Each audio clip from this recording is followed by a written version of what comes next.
ఒక చిన్న శాంపుల్ చూపిస్తాను. మీ మేనమావ ఎవరంటే అంకుల్, ప్లీజ్ అంకుల్. అంకుల్ లేడు మొక్కజొన్నకు అంకుల్. ప్రతివాడు అంకులే.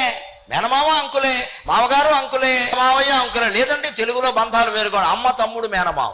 మావగారు అంటే పిల్లనిచ్చిన మావగారు, మావయ్య గారు అంటే మేనత్త మొగుడు. తేడా ఉంది ఇక్కడ. మేనమావ అంటే అర్థం మేను, శరీరం అండి. అక్కడ మేను తల్లి శరీరంతో అత్తుకుంది, అందుకే మేన అత్త.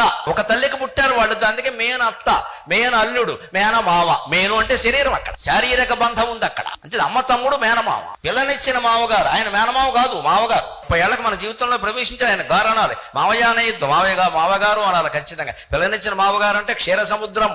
మనం విష్ణుమూర్తి అయితే ఆయన క్షీర సముద్రం. అంత గౌరవించాలి ఆ మావగారు. తల్లిదండ్రులను గౌరవించడం అని నా నోట వచ్చినప్పుడల్లా దయచేసి అత్తమామలను కూడా గౌరవించడం అని గ్రహించండి. అందులో తేడా ఉండదండి. అంటే మావగారు అనాలి, మావయ్య అన్నది ఇక్కడ. అలాగే మావయ్య గారు అంటాం ఎవరిని? మేనత్త మొగుడు. ముందు మేనత్త మనకి దగ్గర, ఆవిడ భర్త కాబట్టి ఆయన మావయ్య గారు. ఇన్ని మాటలు ఉన్నాయండి.